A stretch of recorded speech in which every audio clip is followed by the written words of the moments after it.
When I talk to younger women around me, they're still going through the same thing.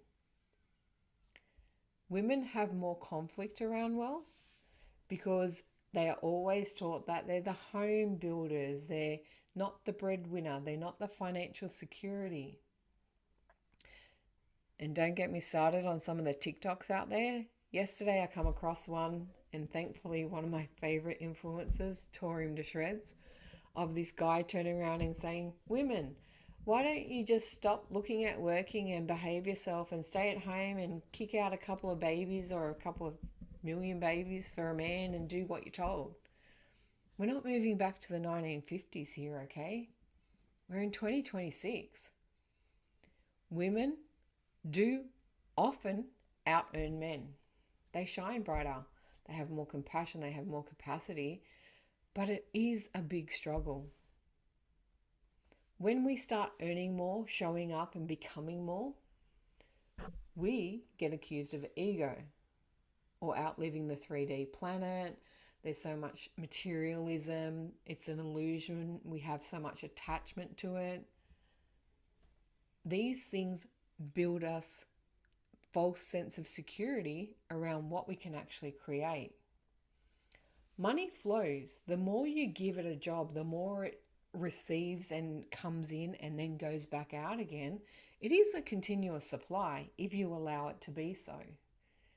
And we need money for these things because rent exists, bills exist, interest rates exist, mortgage payments, fuels, the cost of groceries, for crying out loud.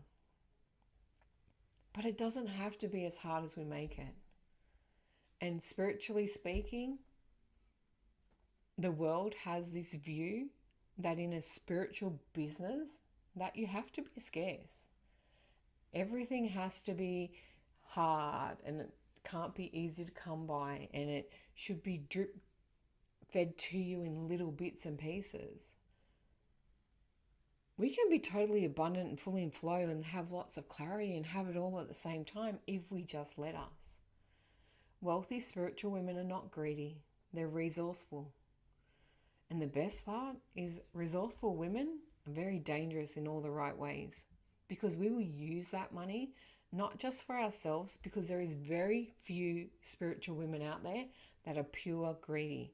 They always want it to invest in themselves to help others, to create, to give more, to help the underdog, to show up and share with other people.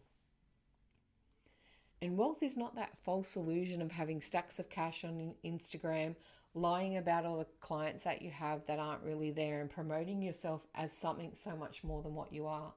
Because when you build that wealth foundation on a house of cards, let me tell you, it will crumble down faster than you can see. And it's not sustainable.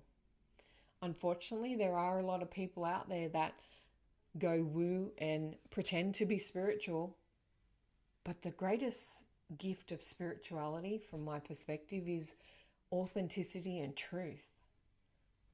Be real about it.